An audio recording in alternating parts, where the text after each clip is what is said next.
G'day, folks. Talk to Senator Jordon Steele-John, a Greens politician straight out of WA, wheeling around the corridors of Parliament in Canberra.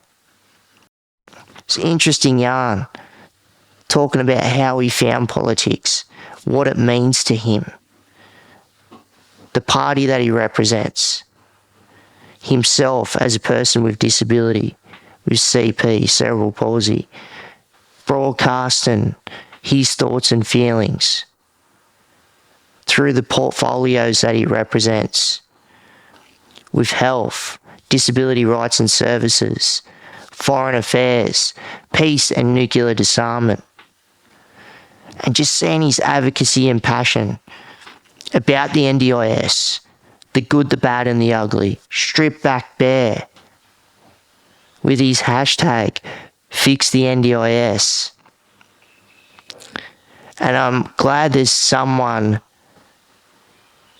like Jordon, a person of power, that can broadcast his voice for the people with disability that can and can't talk. He's doing solid work, and I'll look forward to see what he's going to be doing in the future as a senator, as a politician, federally. Solid. And if you like the podcast, hit that subscribe or follow button. And we've also got a Patreon page. The link is within the description. So if you want to roll with the squad and become a patron, that'd be great. I want to thank our sponsors, Permobil Australia, the greatest electric wheelchairs in the land. Wouldn't be sitting in anything else but these four wheels right here. And they've got great assistive tech also. So righto, let's get into it.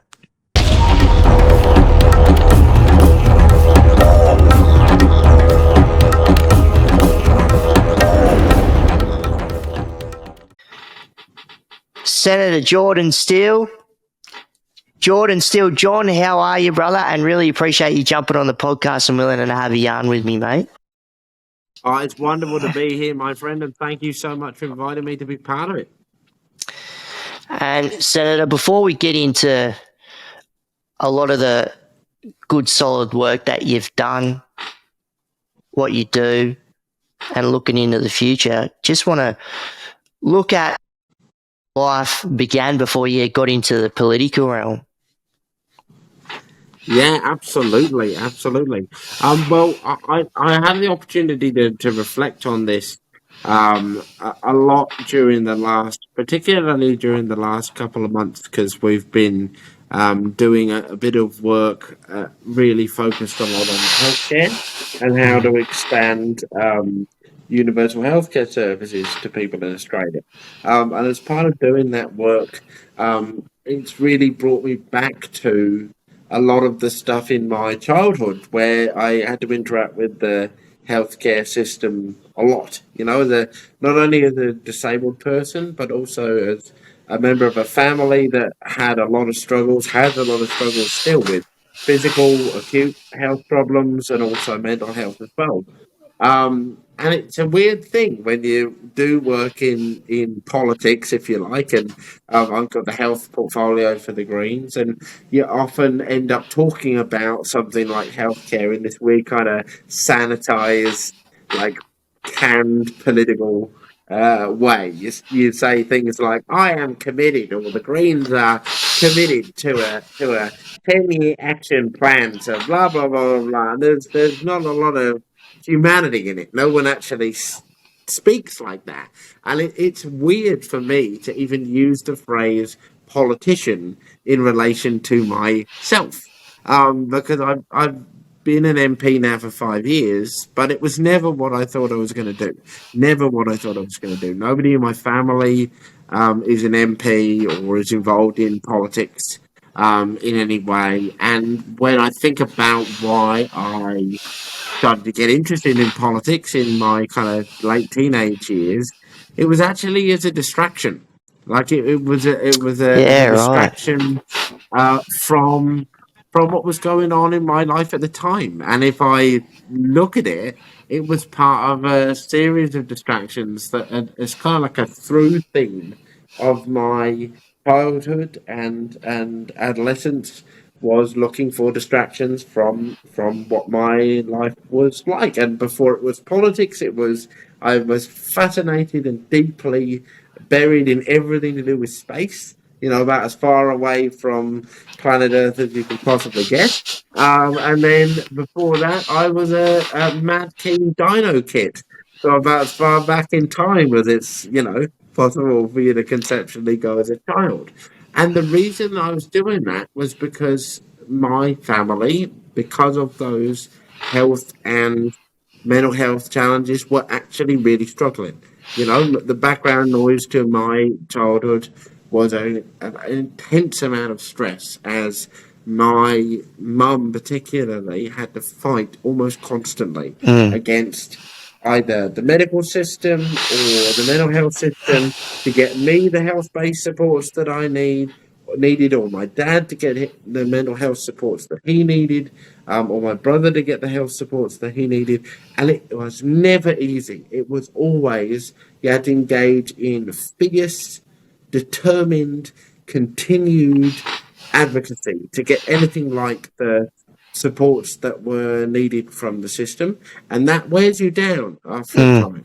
And it wore us down, and the only way that we were able to get through it as a family was at a critical moment after some pretty horrible health stuff happened with both my mum and my dad in quick succession. My nan and my pop moved in with us, so we all kind of lived together. And I think that was the moment when it really gives you a clear idea that there is power in people coming together to help each other. In fact, in moments of crisis, that's the only way you really get through is pulling together like that. It was the only way that we got through. And like we were very lucky in context. Like my mum was a social worker in the UK for 20 years, so she was uniquely set up to navigate administrative systems, but really couldn't do it. So all of those things, I think, sparked in me a And that'd be tricky for mum too. Fire. Yeah, so that's seeing it within her own family structure, but obviously going to work and seeing that out in the open community as well and working within that environment. Well, I mean, yeah, definitely, absolutely. I mean, Mum had spent her entire professional life helping kids that were, subjected to the most incredibly horrific abuse, and then was kind of struck down by some really horrible health stuff herself. Couldn't do that job anymore. And around about the same time, me and Harry came along, and then you've got to take those skills and put them to work for your family. But still, so many barriers, so much frustration, so much pushback when you're trying to get your, kid with CP the support they need before the NDIS even existed, or get the right medical treatments, or those kind of things.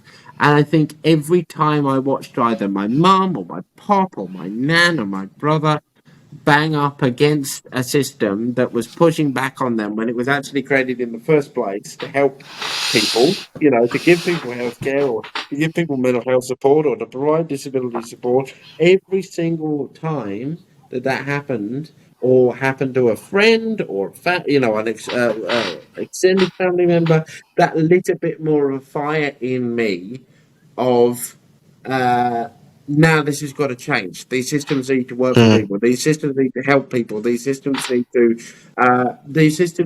challenge state, like they need to flag unmet need and meet that unmet need rather than engaging in resources. And it just so happened that becoming distracted by politics, if you like, picking that as the next escape route in many ways, led me to a political movement in the Greens and political involvement, political campaigning, that actually gave me an avenue to be like, okay, you can remake these systems. They can be made better for people. 100%.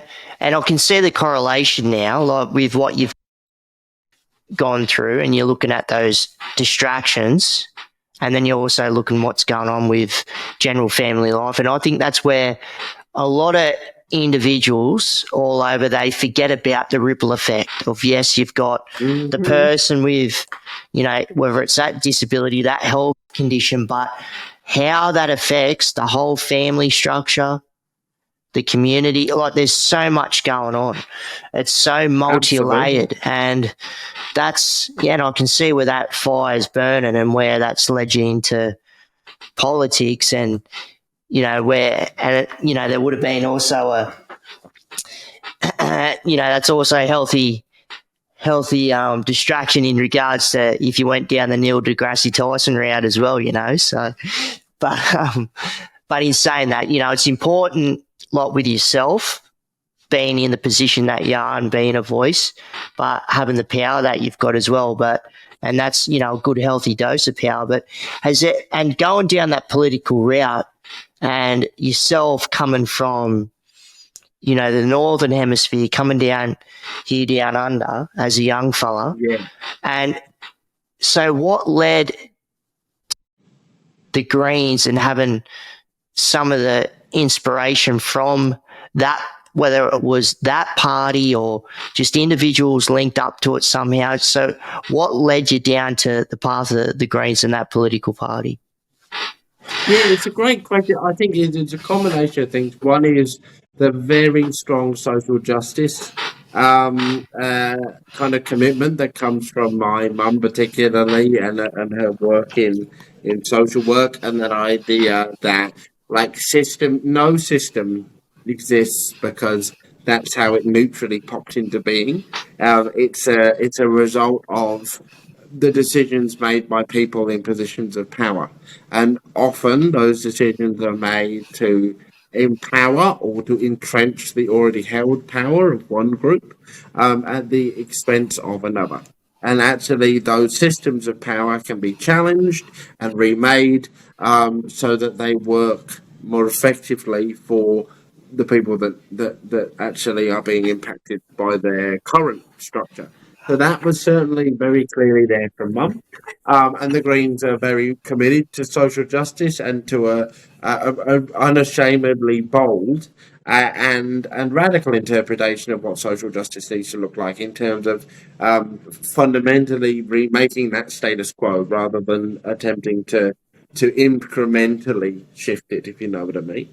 So that's one. And then the other is the understanding that I came to, after getting involved in politics, that there's such a deep connection between the environment and human beings and human needs. They're interconnected. There can be no separation between the two. Climate change is a great example of that, but so is. So are many other environmental challenges, whether it be the issue of plastics in our ecological system more broadly, whether it be the issue of chemical pollution throughout the planet. Literally, humans need a healthy planet to live on. There is no planet B. It's not just a sticker; it's a reality, and the Greens understand that. And then also, I think I would say, I've always been somebody that really, because my granddad and his whole family were deeply impacted by the Second World War, as you'd imagine, coming from the UK and being of that generation. But my uncle Gordon, so my pop's brother, was lost in the Second World War. He went out on a bombing run in 1944 and never came back. They never found his body. There was no closure because of that, and his loss, it was awful. It was awful, and he physically looked very much like me. Right. So there was always that picture of Uncle Gordon on the wall, and that deep, quiet sadness in Pop's family because of his loss. And I think that was the spark point for a real belief that politicians particularly should never send people to die in wars because it serves their political purpose, and we should always try, and leaders should always be working to resolve conflicts peacefully, and never adding fuel to that fire because it's good for a poll or a headline. And that commitment to peace and non-violence in conflict resolution is something the Greens are really committed to too. So it's probably those three things together that pointed me in the Green direction. Yeah, it's like bringing that up in regards to war. It's funny how, intergenerational trauma can come in different forms. Like, like with myself, I'm, a fair skin courier. I'm Wanneroo Kamilaroi, but on the Wanneroo side, my grandfather went through the stolen generation, and just how I've just seen that impact, my family. And I've got a pretty large mob, but also how it affects the rest of these mobs, as you can see in the amount of different tribal nations across the country. But, whether it's war or if it's other sorts of conflicts within family units, and how that can trickle down, but how that, either suppresses or either that makes voices louder and throws that fire in the belly. And, in your case, in my case, it's keeping those wheels and, keeping up that perpetual motion moving forward. And that's super important. And just how's it been in general? Like, it seems like, it's almost the length of time that you've spent in politics for your age. It's almost like a lifetime, what you've seen in change. Like, and how's that been from the lens from a Greens perspective? And hey, before you got into the Greens, were there any other political parties that were trying to put some sweet whispers in your ears to try and get you in their camp, or what? Yeah, well, it's an interesting question because originally my whole family was Labour, and I was going to join the ALP, or at least get involved with the ALP. I was very excited when Kevin Rudd was elected, although that was mostly because John Howard was kicked out. But that was quite exciting, and it was an amazing time. You had Howard come to an end in Australia, Obama elected in the United States, and I was going to go down that Labour route, and then the Labour government started making decisions that I just couldn't support. And I think the breaking point for me, I was really disappointed when they failed to work with the Greens to pass the emissions trading scheme in 2009, and then when Rudd was knocked off, that didn't sit right with me. Even though I was happy that Australia finally had a female prime minister, and that was fantastic. But it seemed like the person we'd voted for, we hadn't got past the opportunity to pass judgment on one way or another. And particularly, it was really irritating to me that people were either struggling to get what they needed, or there was so much opportunity to do good things, and it seemed like it was being wasted because they were fighting each other. Labour was tearing each other apart internally, and that was not good to see. But then the final straw came when the Gillard government proposed something called the Malaysian solution, which was a proposal to send a bunch of refugees to Malaysia in exchange for Australia taking a bunch of refugees from Malaysia. And I just thought, nah, that's just people swapping. Like there are desperate people coming across the seas, need our help. We have a legal obligation to help them, and we've got enough capacity to do it. We should just be saying, come here, get dry. What do you need? And let's help you build your life in this country. So I was like, nah to that. And the only party that was speaking that same truth and saying so clearly that politicians should be being more compassionate towards refugees was the Greens. So I kind of joined and didn't look back. Yeah, well, we do have a massive continent, like the amount of land mass. Like when you look at what we've got here, and when we look at the states, like where we're nearly, you wouldn't say on par, but when it's going from, east to west to north to south, and you're looking at their population, we get, looking towards going 27 mil, and they're, 330 odd. and where there's a lot of space for a lot of mob here. Doesn't matter if you're black, white, or brindle, you know. Yeah. So, which is we've got to recognise that. We also have to recognise the uncomfortable. It's an uncomfortable truth, but it is a truth, which is that since the foundation of colonial Australia, there have probably been two cultural factors that have been present since the beginning, still present now: systemic racism, deep racism, and deep misogyny. Those are the two things that I always think of as the two things that landed on the shore in the coming of the first fleet and were the foundation stones of Australian colonisation, were those two deeply held ideologies. Now, each generation that's come forward has in some ways challenged, pushed those realities and attempted to create, in one way or another, a society and a community that is not so dominated by those factors. But in every generation, also, people in positions of power, politicians, have, for their own purposes, stoked those feelings and those ideas for their own ends, to either to divide people, to dilute their power, or to build power for themselves.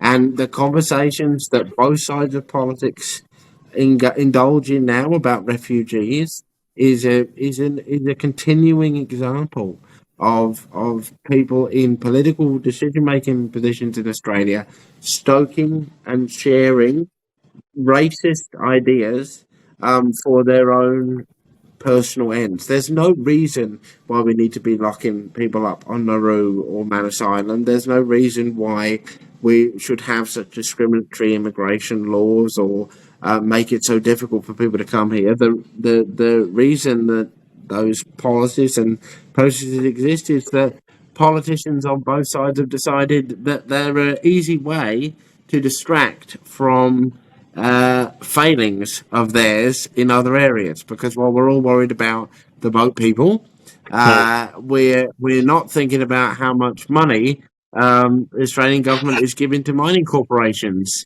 every year, or how much we are subsidising property developers in this country to overheat our housing market and make it impossible to get a house. Straight up, 100%.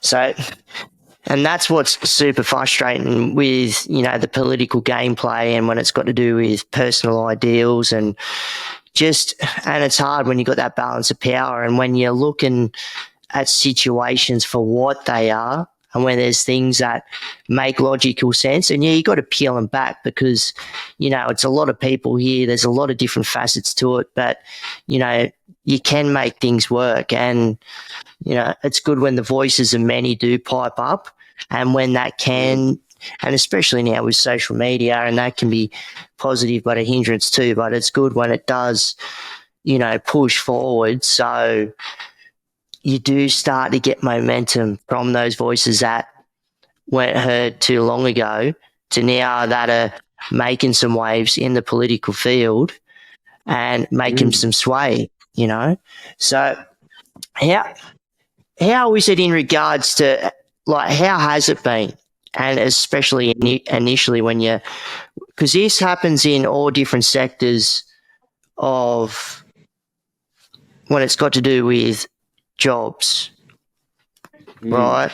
And when it's got to do with ableism and occupations and it still happens when you're in the people working within the disability sector. So, but just like with yourself, like having CP, cerebral palsy, being in a manual wheelchair and just wheeling through the halls of Parliament and just the acceptance of your peers, whether that's the party that you're in, or the other individual parties that you're working with when you're in Canberra or wherever you are across the nation. And just when it's people taking you seriously, like I know what it's like being for myself, like being in different sectors and doing X, Y, and Z. And when I've talked to individuals being in other sectors that aren't disability related and just when it's just people just taking them seriously for what they got to say, and especially when they do have a loud voice and things do make perfect sense coming across, but when it's that whole ableism, it's that it's already sitting in their subconscious before the person wheels or walks through the door. You know what I mean? Yeah, absolutely. And ableism is, we've got to acknowledge the reality, right? That ableism is a massive problem. Yeah, in our community, it really, really detrimental. Like it makes life so much more difficult for disabled people, and it's often, rather than being challenged by people with positions of power, it's often actually promoted. Either explicitly or implicitly in how people with microphones, figuratively or actually, in the moment, speak about us or don't speak about us, or the kind of myths that are reinforced rather than challenged. I would say that, first of all, that I would say that I have been very lucky, and I want to acknowledge my privilege straight up front. Right, I'm a disabled person, proudly a disabled person. My disability is physical. I've got a physical disability, cerebral palsy. And I now work in a job where I am lucky enough to work as part of, a broader MP team of 15 Greens MPs. But specifically in my office here, I've got 7 fantastic people who are part of our office team. And 2 of those folks are disabled people as well. And we've done a lot of work together as a team to build a shared understanding of what are we here to do. And part of that very much is challenging ableism and pushing it out. And also, how do we want to work with each other in a way that is accessible and inclusive? Many disabled people do not get a chance to do that, let alone to be financially supported to do that in a way that an MP is. So, with all of that privilege and specialty context acknowledged, what I will say to you is that it has been at times really, really difficult from a disability perspective. That building, Parliament House, is not accessible for disabled people, and the people who run it have and the bureaucracies around it have been very slow to move and change and respond to the needs of not only myself and my team as disabled people in that space, but to actually look at the bigger picture. And actually, what does it look like to create an accessible and inclusive workspace? Now, finally, after 5 years of pushing, they are doing a disability access and inclusion review and putting in place a new strategy to tackle these things, and that's good. Although I'm always somebody that thinks that strategies are only as good as their implementation plans, and the extent to which those implementation plans are resourced. So, we'll wait. I'll keep pushing to make sure that not only do we have a strategy, but we also have an implementation plan and a resourcing envelope that sets that up to succeed. Why that's so important, though, is that this is literally the space that writes the laws, or indeed fails to write the laws, that actually will take on so much of the work of ending ableism in our society.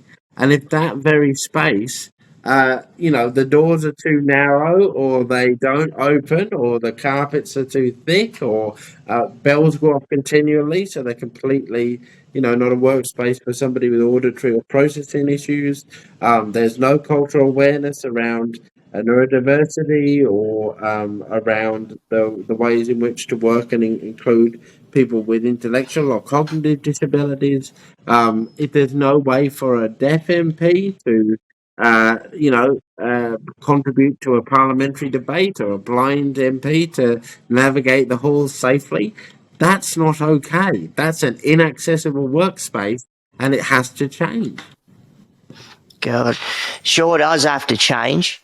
And mate, if you got job access on it from WA out of there, that'd be a bit of a bill that they'd have to park aside to get it all ripped apart up Canberra up there or wherever that you're residing within Parliament. But no, there is a lot that has to be done in regards to whether it's, access, whether it's got to do with people that acknowledge individuals with disability, and the seriousness of it. It's not looking at, less of, which it is harsh, but it does happen. And some of the stories that I've been told when people are working with their colleagues and just what comes across, and then you're looking at that from the mental side of things, but the physical side, just access to premises, so there's so much that, massive, huge, like, I also come from a building background, and anything under AS 1428, and I'll get into that later, but because that does my head in, and there's a lot that needs to be done there. And because we're not that old of a country, so, and just the way things that need to be retrofitted and all the rest of it, but just the power and money that can come behind that to make a difference isn't a whole lot. There's just ways and means to make things work. And the thing is, if you make it accessible, yes, you got that person coming through, whether it's vision impaired or if it's sensory or if it's the physical aspect of it, wheeling in a chair. But then, that person, that elderly person with the mobility aids or the mum with the pram, it's also creating that space for them as well that makes it a little bit more accessible. So we crossed over there looking at ableism and when it's got to do with the workplace, and that could be a whole bloody couple of hour podcast in itself. But want to jump into your portfolios, right? So, and you cover a lot of very important ones here when you're looking at health, when you're looking at disability rights and services, when you're looking at foreign affairs, peace and nuclear disarmament. So, mate, that's a heavy toll there, a lot on the shoulders, but that's plenty for you to keep up and, keep wheeling along and making sure that you're getting the positives firing off. So, but also pulling out the negatives and seeing what, how things can be, deliberated and, best forged to move forward. But one close, I know it's to yourself, to me, a lot of individuals out there, and, myself, like, this is just putting that out there to the folks, like, I'm a C5, C6 incomplete quadriplegic, I have been for 14 years, acquired disability. I'm, a proud advocate. I'm an NDIS participant, and also own and run my own NDIS service provision company in the disability sector, and fall into different state and territory disability schemes and whatnot. But, and it's a tricky field, and you can see, like the expansion with the NDIS, and I've seen a lot of positives, I've seen a lot of negatives, and it's just been tricky and at times been a bit of a minefield for a lot of vulnerable individuals out there in the field. So, very much so, 100%. So, and because I know and it's the hashtag on your website when it's Fix the NDIS, Jordan. So, where do we start? So I've got a few questions to fire off, but I'll let you, hit some of the hot topics in this massive scheme within the disability sector. Yeah, absolutely. So if we look exclusively at the NDIS, right, there's a couple of key things that we as disabled people have been saying for a really long time that are ways in which the scheme is working right now that need to shift so that it works better for us. One really simple one is there needs to be when you need to change something about your plan, when you need to reach out to the agency for any reason, you should be able to do that, to speak to a human being that has a knowledge of you, that has a knowledge of your situation, your circumstances, your supports, and then you can work together to solve the problem, right? And that's the original design intent of the NDIS. You were meant to have your own planner who was a decision making delegate who you worked with directly. That's how it worked in the trial sites. So that if there was a problem, you could ring them up and tell them. And over time, you were able to build a relationship and to build trust with that person. So that you can have that relationship, they can build that understanding of you, and ideally they would have, a background or a base of knowledge relevant to your disability type or your support needs, right? So that's number one. That's what we need to do, and that involves hiring more people, many more people than the government has suggested hiring so far. And we need to make sure that they are disabled people, as many disabled people as we can hire to be part of this scheme working on the other end of it, the better. 100%. And we Yep, absolutely. And we need to make sure that those people are trained properly and supported, paid properly, and supported to engage in proper professional development. And if we do that, that'll mean that on the participant end, you're able to pick up the phone, speak to the person that you know about the situation they already understand, resolve any issues that may exist, and work together to achieve your goals within your plan. On the employee side, what that would mean is that you're working in a professional, supportive workplace where you're working with intent and good job satisfaction because you're building the relationship and you're seeing the outcome of your work as people get the supports that they need. So that's number one. And by the way, that's got to be supported by a IT system that actually works. Because at the moment, the ICT system asks you to do silly things like listing your primary disability when there is no such thing as a primary disability, and it also asks you to prevents you from doing things like accessing a draft of your plan before it is complete. So we need to be able to enable people to see a draft of their plan before it is signed off and becomes their final plan. So that's number one. Number two, what we need to do to fix the scheme is we need to have a fundamental culture shift within the agency, and this is it's a hard thing to do, and it's hard to measure, but it's very, very important here. We need everything the NDIS does to be shaped by an understanding of the social and affirmative models of disability.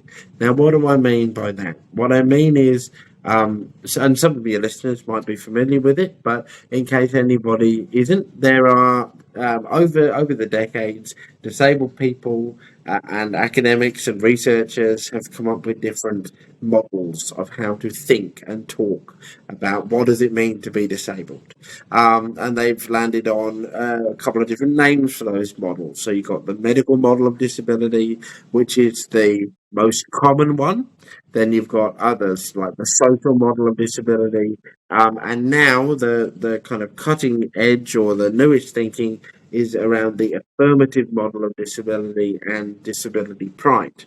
Now, the medical model of disability, which is the most used, sees disability as being the result of somebody's brokenness or their non-conformity Yeah, I'm hearing with ya.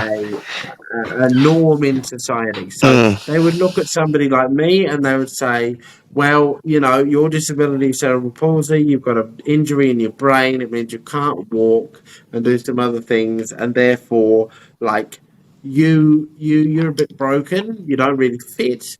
Yeah, the normal people might make some adaptations for you, a ramp here, a parking space there, but ultimately, the onus of change is on you in the medical model of disability to adapt yourself to the normal society. Whereas the social model of disability flips that on its head. That's right. And it sees disability as the product of the interaction between a impairment or a difference with barriers created and sustained in society by ableism.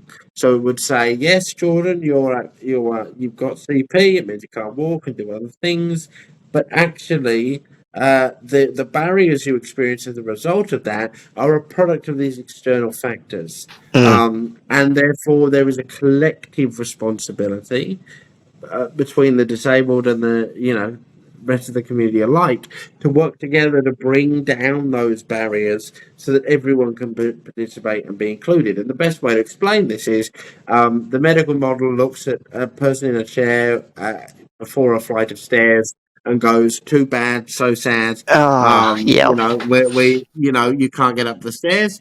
And the social model says, well, who the hell's idea was it not to fit a lift? So, like, there's that shift. The affirmative and pride model says actually builds on the social model and says not only is a disability the product of those barriers, but it is also a social identity within which disabled people, of which disabled people can be proud. In the same way as being a queer person is an identity, of which queer people can be proud, or being a black person is something that you can be proud of as an identity, so too being disabled. And through that shared collective pride, power is possible through that shared identity.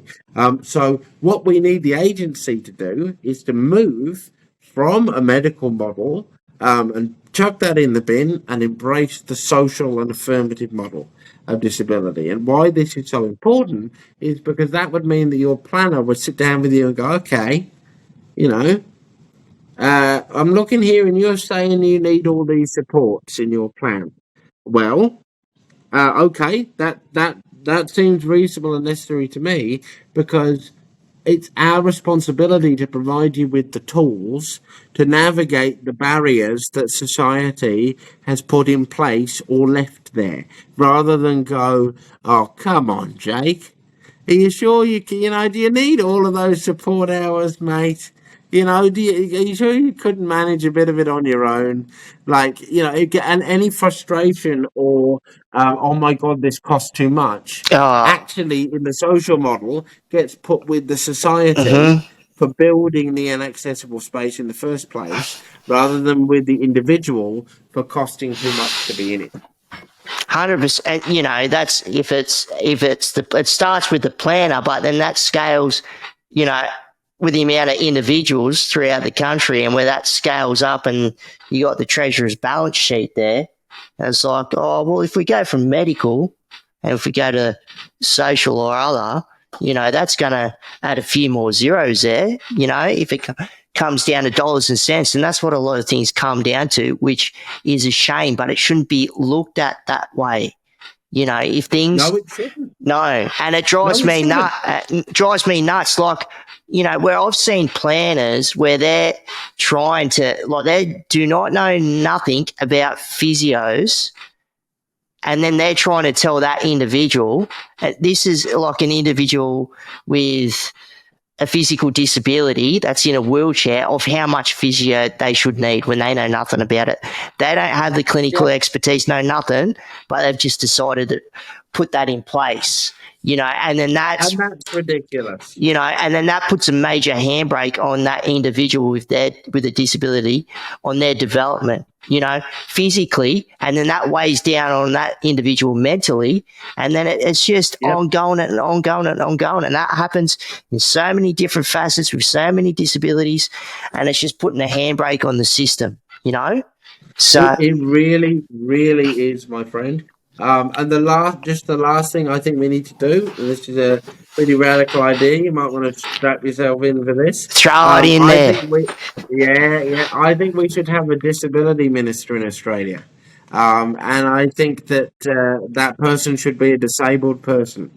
And from what I see in Parliament, so many of these problems of not only how the NDIS works, but also how does healthcare work, how does housing work, how does education work, all of these things are a product of there not being one person and one ministry whose job it bloody is to coordinate the whole of government response to making everything more accessible and inclusive to people. We used to have one decades ago, but in this Labour government, they decided not to have one. I think that was a real mistake, just having Bill Shorten in the NDIS space, because it's about more than just the NDIS. We need a fully coordinated response so that people don't fall through the cracks.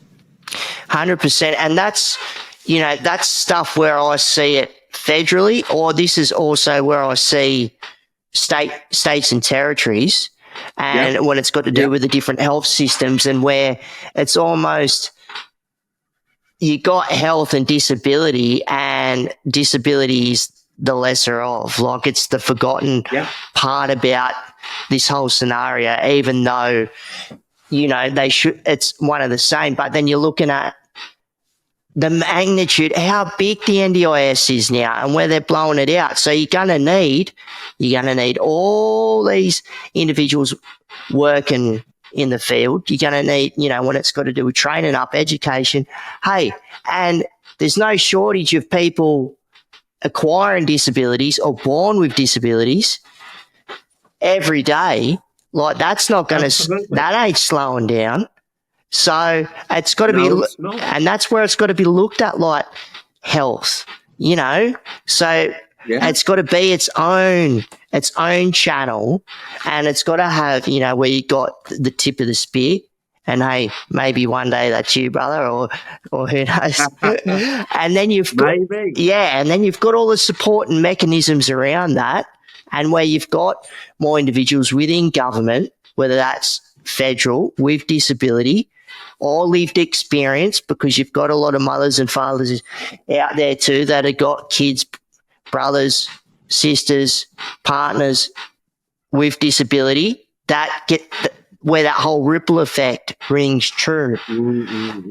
Mate, and that's where I've seen, and that's where I've seen people like that, where they've got that lived experience, whether it's that person with a disability themselves or that person with lived experience. And when I'm looking at certain situations with, whether if it's state or federal matters, it's like, why are you paying these consultants that when you could have figured it out in less than half the time with these individuals right here that get it, that are on the ground. They know it, and they could have knocked it on the head, bang, thanks for coming. But you're throwing X amount of dollars to the so-called experts because, there's a lot of that drives me nuts too. But, there's... Me too. Yeah. Me too. So... radical idea, but the thing is, you got to throw that stuff to caution to the wind. Otherwise you don't make change. And really, I was being a little bit sarcastic there, mate, because I don't actually think it's a radical idea at all. It's not. We have in this country, and we should have, a Minister for Women who's a woman, and a Minister for First Nations Affairs that is a First Nations person. There should be a disability minister who is a disabled person. Yep. And it's as simple as that. Yeah, because you do see similar formulas how they run things in other countries, So when they've got that, that person with a disability, or that's akin to it in some sort of way, so they channel that person's expertise, that they've got that lived experience within that field, and they've got the academic chops to go with it. Beauty. They know what's going on. Fantastic. They're just gonna add like positivity and logic sense to the matter, and help break it down with the other individuals where the expertise should lie within their background knowledge. And hey, those people aren't always easy to find, but there's a lot of diamonds out there in the rough. A lot of them. Yeah. Absolutely, absolutely. I couldn't agree more. Yeah, mate. And so, and I've heard you get fired up about this topic, and I want to get you to explain to the viewers and listeners like what an ADE is in the community, Yeah, and just what they are, how they operate. And I can sort of jump in and get into it with you too, obviously, because I've got my irks about it. And there's, yeah. it's a hard one, that one. But I'll let you kick it off there, brother. Well, I think we start with the baseline, right? That I think most people, nearly everybody in our community, would both accept and expect when it comes to work. They would say that everybody should be paid the minimum wage. At least the minimum wage as a floor. Let's we should then be able to go above the minimum wage for whatever enterprise bargaining agreement we're under, or specialty that we have, or agreement that we might reach as part of our collective workplace. I'm a big supporter of you know creating more pathways for people to join unions and collectively bargain and all those kind of things. But the one of the great kind of baseline safety nets of Australian society is the minimum wage, right? And it's set based on what in an independent tribunal believes is what is needed, so that if you earned it, you could reasonably expect it to be able to live, right? And there's an exception to that, though. There's an exception to that, and it's called the Australian Disability Enterprise. And these are these are programs and structures that exist where disabled people, instead of being paid the minimum wage, are paid far less than the minimum wage.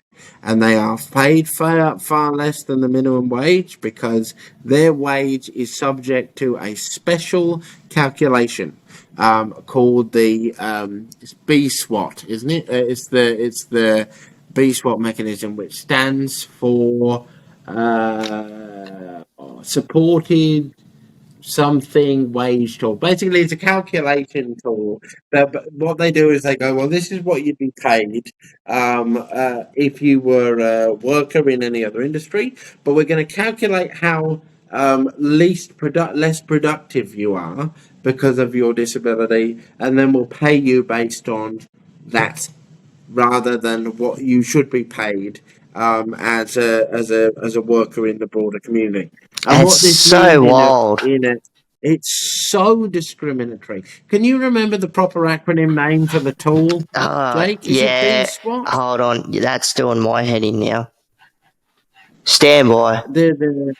Yeah, we'll find it, folks. We'll Yeah, find it. yeah, yeah, But yeah. this tool is literally discrimination incarnate, because it accepts the premise that the disabled person's inability to perform the task is their fault, rather than the result of the employer's unwillingness to adapt the job so that the disabled person can do it.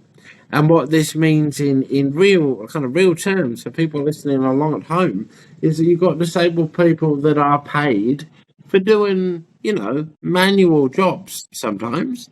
They're paid 80 cents an hour, $2.50 an hour, If maybe that. $3 an hour if you're lucky. If that, folks. In WA, we've got a provider, an ADE operator, that somehow, through their own particular brand of administrative evil, managed to steal the wages of those workers to the tune of hundreds of thousands of dollars, underpay workers. And this flows through to your super too. You ask some of these providers, do they pay super? And their answer is, we're not sure. We think so, maybe. We'll get back to you, and then they never get back to you. So, what is the issue here? The issue here is, at its height, this was about 20,000 people that were kind of in these programs, and this was federally subsidised by the national government too. This was public money that was being spent to maintain these programs where people were. So you're basically paying, and then as an NDIS participant, some people have them funded in their plans. So you're effectively pay through your plan to be underpaid. So you pay someone to underpay you, That's which what is drives me wild. nuts. Yeah, absolutely wild. And going back to it, so yes, but the BSWAT is a business service wage assessment tool, combines That's the one. an assessment of productive output with a competency assessment which measures an employee's skill, qualification, job knowledge. No, you got to meet the Bari people. I've seen plenty of people that when it's working in these ADEs and like they're churning through. It's not just a place to go and have a chat. Yeah, people do go there and find meaningful friendships, and they might have Yeah, an intellectual disability and might not understand so much. But the thing is, like when they get direction from their foreman or whatever, and it's like, hey, can you pack X amount of boxes or whatever it may be? And it's just, they're putting their they're going, having a crack, putting their 6 hours in. I'm talking 6 hours, 5 days a week, 4 days a week, It's insane. And then, like you said, it's funded within that person's plan for that, which could be, 16, 20, 30, talking thousands of dollars. That goes to an ADE, it's almost like a weird sort of double dipping situation in a sense. So it really is, and so in my view, this is what we need to do, and it's one of my biggest bugbears with the federal government at the moment, because it's really clear that this form of discriminatory treatment of disabled people is not okay. It's not resulting in good pay for people, and increasingly younger people are deciding they don't want to go into these services. And so the older people or the middle-aged people that have been in there for a decade or more, there are fewer and fewer people coming, and these for-profit providers are saying, well, we don't operate them anymore. So what we really urgently need, is a transition plan, right? To support the workers that are there to transition from these ADE environments either into mainstream work where they are supported to do that mainstream work, or what we need to do is look at how do we increase the disability support pension so that it is enough for people to live on, while they are also supported to do any and other activities that will give by their own definition, give their life the meaning and purpose and social interaction that comes with that some people find in these settings. So we need to do that, and that can't happen quickly. We do know that it'll take a couple of years to do this successful transition plan. We don't want to do it overnight because some people have been in there for 30 years and change their environment and their support structure. that's And the it can be hard thing. Yeah, see, a distressing thing for people. Yeah, and that's where you knocked it on the head, like on both camps, right? When you're looking at the people that have been in those environments for years, and if they've got the types of disabilities where if you start changing and shifting things in a rapid pace, like it's just, because if it's autism or some other types of disabilities, and then it's not going to agree with the way that their day operates. And if they do and they're familiar with that environment and they've been there for 20 years, Absolutely. But then you're going to hurt the ADEs in the long run because, like you said, you've got all these youngsters that are coming through with disabilities going, nah, I don't want to work there. Why would I go and do 25 hours when I'm seeing my brother do the same thing?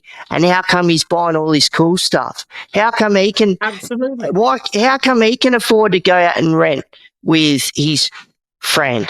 Or how come he can go? You know what I mean? Like just the imbalances out of there. Absolutely. And government have known that this is wrong for decades. They've known that this is wrong for decades. Countries all over the world have transitioned away from and then prohibited these forms of work. And my criticism and the Greens' criticism of the government right now is that they are not providing that clear, definitive leadership saying, we want to end this practice. We know that it's going to take a couple of years. Here's the transition plan for that. but we are building an Australia in which this does no longer exist. Instead, they're trying to have a buck each way.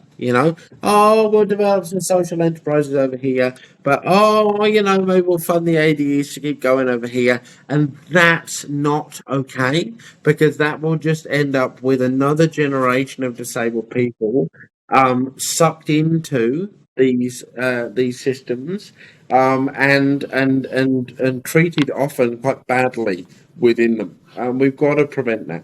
100%. And that's where I've been thinking about that for a long time, especially when you're looking at the DSP and raising that bar so you're meeting some sort of level playing field. And if you got, because some of these ADEs, they're fairly large and they're warehouses and whatnot, which a lot of them around the country are. So, it's, what can be worked out between, when you do get a contract that lands with that ADE, like, can't things be worked out within, it's the people, when you're looking at the head contract and looking at the DSP and what goes on, like, there needs to be some sort of it's some sort of bargaining agreement that needs to be worked into it. You know what I mean? So there does. There's also some really simple things we could do right now, like allow people to earn more money before their DSP starts to reduce. So, like, at the moment, if you work more than 14 hours a week at 14.5 hours a week at full-time wages, from that point on, your DSP decreases. So the Greens think that you should be able to earn more before your DSP increases. In acknowledgement, decreases rather. In acknowledgement, that's true. Many disabled people, for physical reasons, energy reasons, actually can't work a standard full-time job. Like, it's that partial employment that actually fits their energy needs. So you've got to make sure that they can do that while also having enough money to live. So we could do that. We could make it so that you could earn more before your DSP began to decrease. And then also we need a proper disability discrimination framework in Australia and a legal regime in Australia that allows a disabled person who is discriminated at work to flag that with the Disability Discrimination Commission and have a body that forces the changes. Because the elephant in the room here is not that the employers, we'd love to employ disabled people. If only we could be supported to do it. They actually don't want to, because they think it will be too much trouble. And the message that we have to give them is, let's give you some information and support, that's fine, but you actually don't get a choice. No. You don't get to go, we think that'll be too hard. Because we actually don't allow you to do that anymore based on gender or based on race, even though they do still hugely do that based on gender and race. 100%. But at least it's acknowledged that that's what is actually occurring, rather than this, it's so hard, we don't quite know how to do it. Bullshit. You have a responsibility not to discriminate against people when they are making employment applications. That's the law. And that doesn't suddenly vanish because the person's got a disability. So you hear that, Graham Ennis? Don't retire, brother. We need you still fighting, adding firepower to the DDA and all things to the legal structure. But no, seriously, so he's done great work, and it's been good to see some of the other people that are coming underneath him. And it's individuals like yourself and other people within legal frameworks, and we need to build upon that. And me going back to thinking about with the DSP going up, and it does make sense when you're talking about where it comes down, and like the DSP come down and earn more dollars and cents. But I'm always thinking about, like, just in case something happens to that individual, so making sure that you're still linked to the DSP in case something happens. You got to fail safe. So absolutely.